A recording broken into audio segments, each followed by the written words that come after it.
Hi, everybody, and welcome to the Comparative Politics information session at our UCSD 2021 Open House.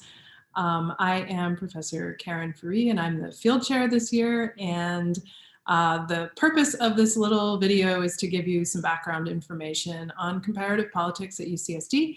My goal is to ensure that we have more time for questions and answers and introductions and more dynamic engagement in our slotted live Zoom session.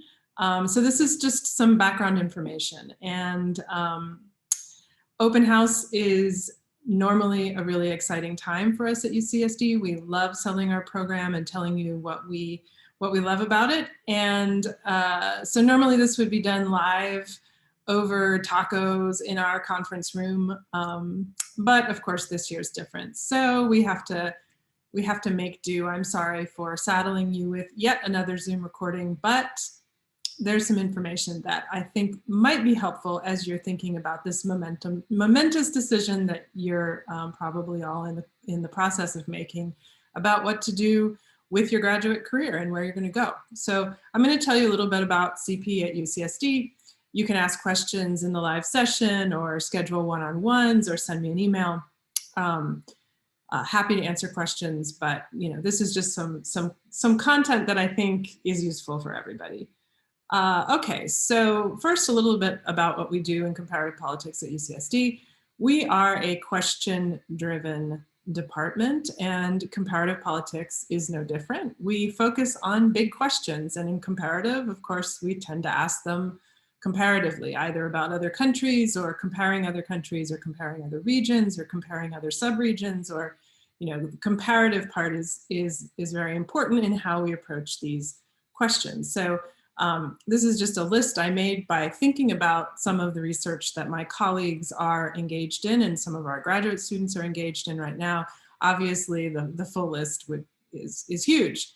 But these are some things that just came off the top of my head, probably driven a little bit by current events. But so, what is the relationship between economic crisis and democratic reversion?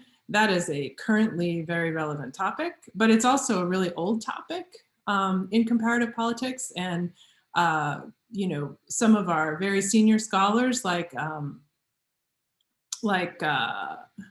Peter Gurevich, for example, who's emeritus now, but of course wrote a fantastic book, Politics in Hard Times, right? So this is a perennial question that comes up. Other questions that we're really interested in were electoral integrity and election quality and rigging elections. How and when do incumbents rig elections? This is a topic that many of us have actively worked on.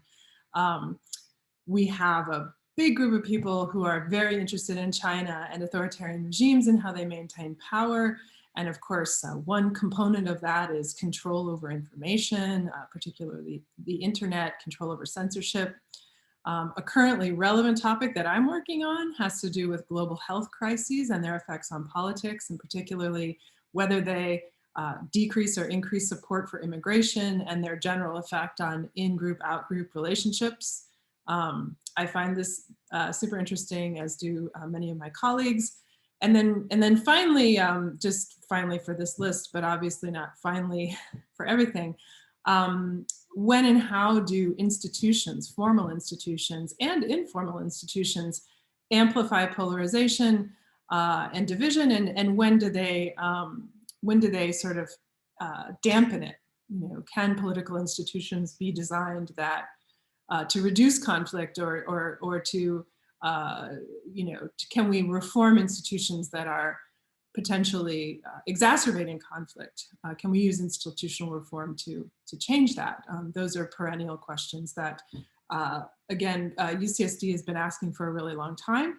Another one of our emeritus professors is Arendt Leipart, who, of course, is a very famous scholar on these topics. So general point is, at UCSD, we are very question-driven. We are focused on these big, important questions, and we encourage our graduate students to write dissertations that take on difficult and important and interesting and timeless, really, questions that affect regions and countries throughout the world. So that's a bit about what we do. How do we do it? I think this is some of these points here are where we stand out from some of our peers. Some of our advantages at UCSD, and I'll talk about each of these individually. First of all, no methodological fiefdoms. What do I mean by that?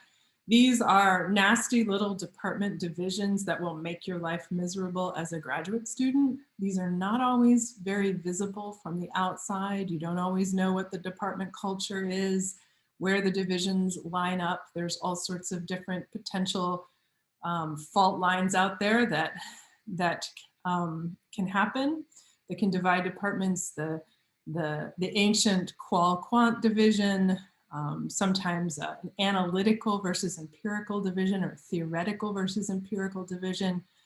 Are you more engaged in developing theories and ideas, or are you more engaged in collecting data and testing? A recent past decade or two, this experimental observational difference in the types of data we use. And then finally, institutions versus behavior. UCSD historically was a department that focused on institutions. We now do both and have been doing both for quite a long time. I'm a scholar of comparative political behavior, and I have many colleagues here. I'm happy to say that none of these divisions are very salient. We are a heavily quantitative department. I'm not going to gloss that over, but we have our comparativists are very committed to field research and very committed to a variety of methods, including qualitative methods. We have qualitative methods classes available, and we hope to expand those options. This is a shared commitment that we have with colleagues in other fields as well. So even though we will support and we will train you very well in quantitative methods, I think our methods sequence is really good. We don't do so at the exclusive focus on big N techniques, if you will. Analytical and empirical, we've just launched a couple years ago a new sequence in our core curriculum that focuses on analytics, meaning developing your skills in building arguments, having clear reasoning behind your arguments, your deductive logic, the deductive integrity of and validity of what the claims that you're making. We believe it's as important to have good, clear ideas and theories and hypotheses, if you will. It's as important to have that as it is to be really good at testing them. We've historically brought our students up to speed on the empirical end, and now we're committed also to the analytical end, be it formal theory or more traditional political philosophy or political theory. Experimental observational, I'm not going to lie, we have a lot of experimentalists in our faculty, and our students are also quite intrigued by these ideas, but a lot of the data generated by the world, we know, is not experimental data, and we can hardly ignore it, because doing so would tie our hands too much in terms of, like I said, the questions we want to ask and our commitment to asking those questions. Sometimes asking those questions requires that, we can't run experiments on everything. So observational data is a fact of life, and the key is to develop your tools for using it, and we are very committed to that. Finally, institutions and behavior, I already spoke about that. We do both. We're also, a number of us are really intrigued by the intersection of institutions and behavior, that how institutions constrain behavior, how behavior and norms affect the way institutions run, that sort of reciprocal thing that happens. So look out for these types of cleavages as you're interviewing at different departments. Think about them, ask questions. I am very glad that they are not real deep divisions in our department, if they're not really divisions at all. We're all very much on board with using a multiplicity of tools and techniques and frameworks for our work. We have, even though we're a question-driven department, we have deep regional and broad regional expertise. So we have a group of Africanists. I'm in that group, and I'm joined by my colleagues, Claire Adida, Jasper Cooper, and Clark Gibson. I guess I'm not going to read every single name here because that would be boring. You can read them. We have very deep knowledge and deep expertise in China, including the 21st century China group, which Victor Shi runs. Tremendous depth in China, East Asia, Southeast Asia, Asia in general. We have a growing group of scholars working on that. A great group of Europeanists that we've been recently adding to. Latin America is a traditional strength of ours. And good old John Alquist works on Oceania or Australian politics. This is an increasing interest of ours also. So a lot of broad regional knowledge, regional expertise. And these are just the comparativists. You know, some of our folks in IR also have regional expertise. So, and outside of poli-sci and outside of GPS, I'm going to talk about GPS in a minute. In other departments, for example, there's a group of people working on South Asia, in econ. So a lot of different places that, a lot of regional expertise scattered throughout campus and concentrated in our neck of the woods. Like I said, we are question driven. So we're not a place where, you know, you have one big center for this region and one big center for that region. And those scholars working on that region never talk to the scholars working on this region. Because we're focused on outcomes and because we're focused on questions, we have a lot more collaboration across those regions than would otherwise be the case. We're using our expertise to help us answer these broad questions or think about how these broad questions apply and translate into the various different regions of the world that we work in. So for example, you might have a theory about electoral institutions that was driven by knowledge about Western Europe, right? And then we take it to Russia, or we take it to Africa, and we find that the theories don't predict nearly as well in that context, which of course leads us to further types of theorizing and so on. So there's an interplay between there's an interplay between the regional knowledge that we have and our general theoretical questions.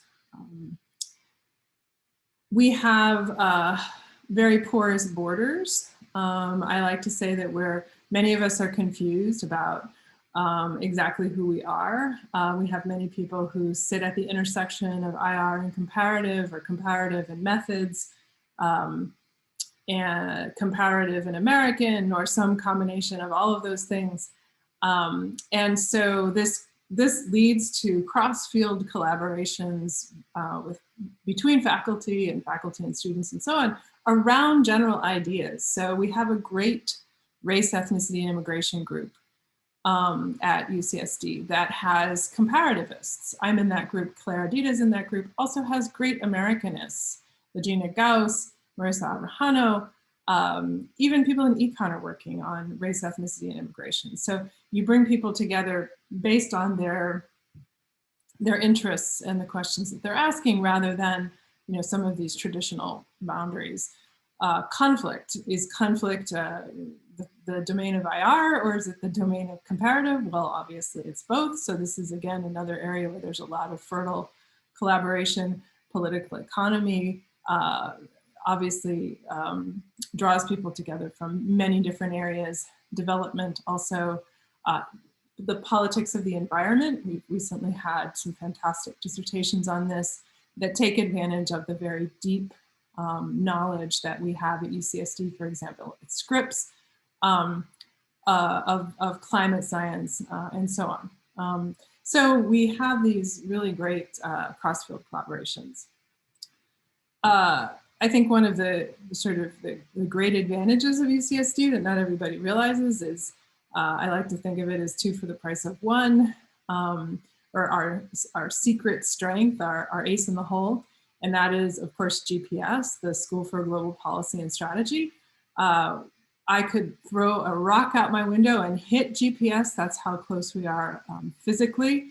GPS faculty are amazing. They're an amazing strength for our PhD students.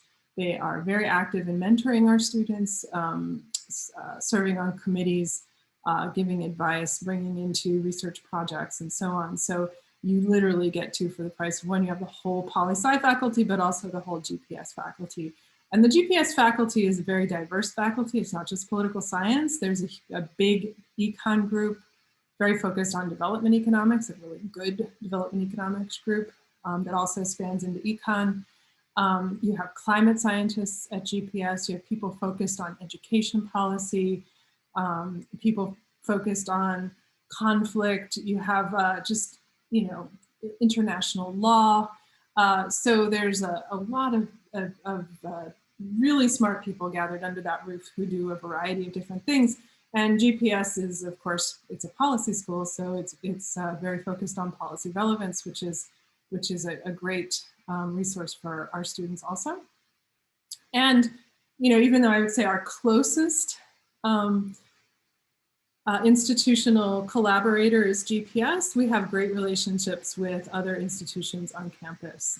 Departments like the economics department, the computer science department, our big data group collaborates with computer science a lot, the Rady Business School, and then of course there's all sorts of institutes and centers and so on. I mentioned 21st Century China. There's also IGCC. I have the group on conflict and cooperation, international group on conflict and cooperation. I'm not sure exactly what that stands for, but it's focused on conflict, IGCC, and it's housed at GPS. It provides dissertation fellowships and sponsors a lot of research on global conflict. So a lot of, you know, it's not just the poli-sci department. There are all these other institutions on campus that you should look at. So this is, I think, also one of our huge strengths. Our faculty are very accessible and very hands-on in terms of advising. We are very, very proud of our graduate program and our graduate students and very invested in it. And I think it shows.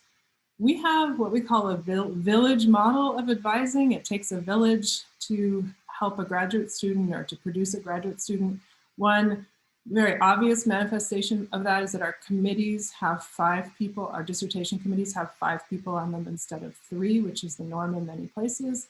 And that is a very active committee of 5. And so you will have a chair of your committee who will be your primary mentor, but you'll also have great relationships with the other people on your committee that will help provide advice and support and knowledge that beyond what your chair is providing. And I think that's a really great thing.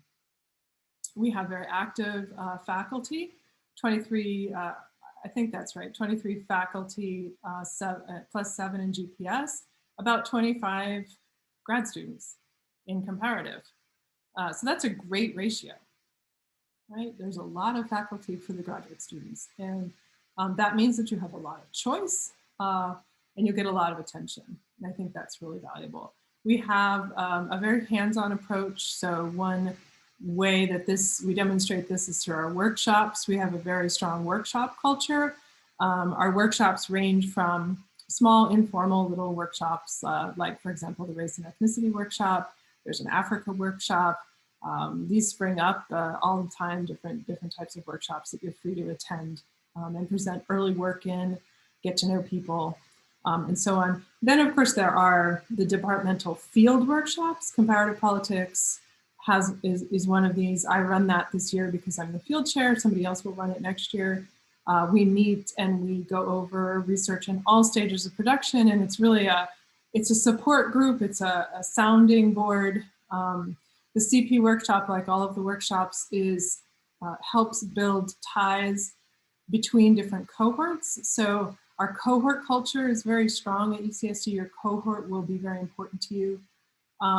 But through the workshops, we connect you to students in earlier cohorts and later cohorts. So when you're a first year, you, through the comparative politics workshop, you would meet people who are 4th years and 5th years and gain a lot from their perspective and their knowledge. And so we try to build those cross-cutting cleavages, if you will, in the workshops. In addition to those field-specific workshops, we have something called integrated workshop. And if that sounds like a lot of workshops, it is, but they alternate. So you basically go to a workshop once a week, and it will either be the field-specific workshop or integrated workshop. In integrated workshop, you'll be able to attend an integrated workshop on Monday during the open house, and I encourage you to do that. Integrated workshop, we focus on professionalization. We also do high-level sort of capstone projects. So students on the job market will present their job market paper. Students will present their prospectus work and get feedback, not just from the people in their field, but from people across the fields. And so usually we have it when we're live, we have it in a big room, everybody's there. I think it's a lot of fun to see all of us, our entire community, and a lot of faculty involvement. At the very least, all the field chairs for each field. So my counterpart in IR, my counterpart in American politics, my counterpart in theory, all come together in the integrated workshop. The methods field has its own separate workshop. So lots of workshops. Again, our focus is on mentoring, accessibility, advising, and really building a community for research within UCSD poli-sci. How do we do? So if we're really focused on, mentoring and accessibility and advising, you would expect to see a lot of co-authorship between faculty and grad students. And in fact, that's true. I think this is out of date. I'm pretty sure there's more than 35 journal articles, but this gives you a sense of the wide range of publications that people have, that co-authoring teams of faculty and graduate students have published in. The easiest way to learn how to write papers and publish papers is by doing it with somebody who knows what they're doing. So that's what these collaborations demonstrate. The ultimate, one of the most important metrics of how we do as a department has to do with placements. So between 2010 and 2021, we had, by my count, I think 34 comparative politics students on the market and 24 tenure track placements. That's a rate of about 71%, which I think is pretty good. Again, these are people who are on the market. Most of those, the majority of those, were placed in US tenure track positions. But we're increasingly placing people internationally too, which is a great option. In Europe, in Asia, Australia recently. So that's a growing market. And for the people that didn't get a tenure track job, they may not have wanted a tenure track job. We are also placing people increasingly in the private sector and industry, postdocs, lots of postdocs, which is what everybody should aspire to before getting a tenure track position is postdoc, or think tanks, policy organizations, and so on. Here's a few more details. I'm definitely not going to read this to you, but it gives you a sense of the different types of jobs that people have gotten coming out of UCSD. Obviously, the job market in political science has not been great over the past couple of years. We've continued to place people in spite of the job market not being good, but it's still been a pretty bad job market. We are hopeful that that will change as things get better overall with COVID, with the economy, and so on. We think this is a pretty good track record. I don't know what kind of questions you have. I'm sure you have questions. No question too small. There's my email. If you want to email me, feel free to email me. Happy to correspond that way. Set up one-on-one meetings with faculty. We're expecting you to do that. We're looking forward to you doing that. So don't feel like you shouldn't do it or don't be shy about it. And come to the Zoom session, the live Zoom session on Monday, and ask your questions. So I look forward to seeing you there. Yeah, now I have to figure out how to get out of here. Let's see. All right, there we go. Again, thanks very much for coming. And I hope to see you next year in person.